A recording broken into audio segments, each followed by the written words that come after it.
Assalamualaikum warahmatullahi wabarakatuh. Perkenalkan, nama saya Rozita. Saya dari Prodi Perbankan Syariah semester 3. Video ini dibuat untuk memenuhi tugas mata kuliah Manajemen Perbankan Syariah dengan dosen pengampu yakni Ibu Nur Azlina. Di sini saya akan membahas sedikit tentang bunga bank. Sejumlah imbalan yang diberikan oleh bank kepada nasabahnya atas dana yang disimpan di bank dengan menghitung seberapa persentase tertentu dari pokok simpanan dan jangka waktu yang disimpan ataupun tingkat bunga yang dikenakan terhadap pinjaman yang memberikan bank kepada debiturnya. Apa itu bunga bank?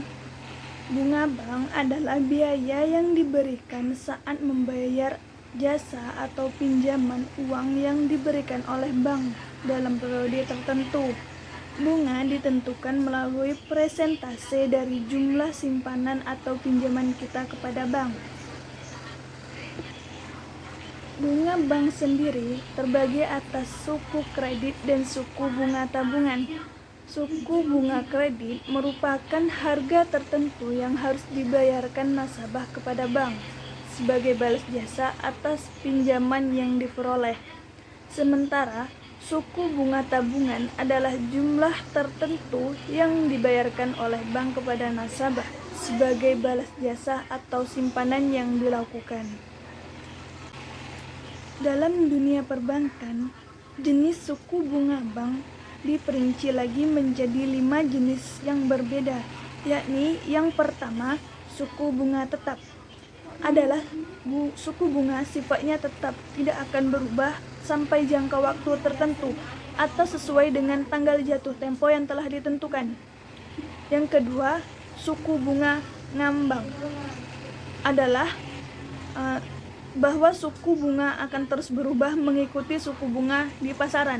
Apabila suku bunga di pasaran mengalami kenaikan, maka suku bunga kredit perbankan juga ikut naik, dan juga sebaliknya. Yang ketiga, suku bunga flat.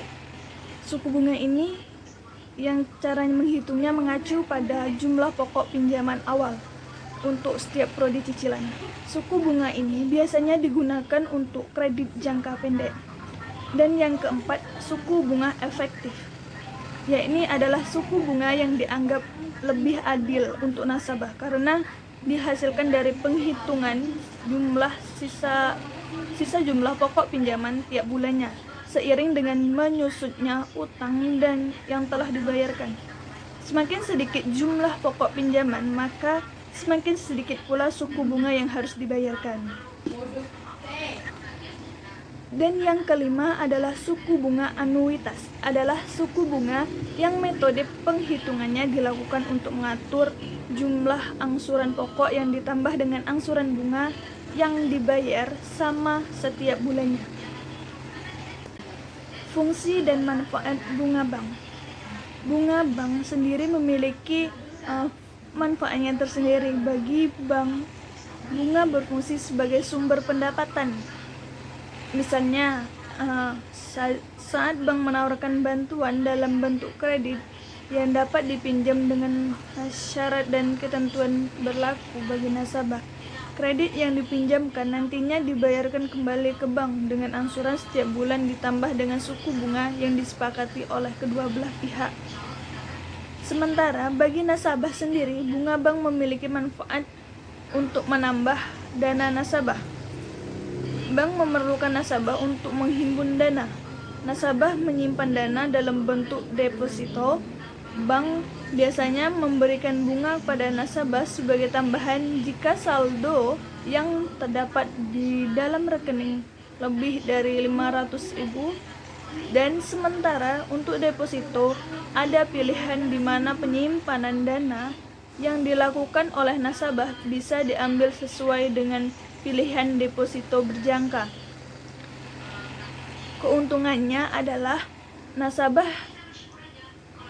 dengan adanya bunga yang dikalikan dengan penyimpanan deposito yang dilakukan oleh nasabah. Jadi saat deposito telah masuk masanya untuk diambil uangnya yang tadi disimpan akan bertambah karena bank tersebut. Masyarakat atau nasabah yang memiliki dana simpanan di bank akan mendapatkan beberapa keuntungan dari pihak bank. Salah satunya keuntungan dari aktivitas menyimpan uang di bank adalah bagi hasil. Nah, bagi hasil ini jika seorang nasabah menyimpan uangnya pada layanan bank syariah, dan jika menyimpan di layanan bank konvensional, maka bank tersebut akan memberikan bunga simpanan sebagai return kepada nasabahnya. Sekian yang dapat saya jelaskan, kurang dan lebihnya saya mohon maaf. Selamat menonton. Assalamualaikum warahmatullahi wabarakatuh.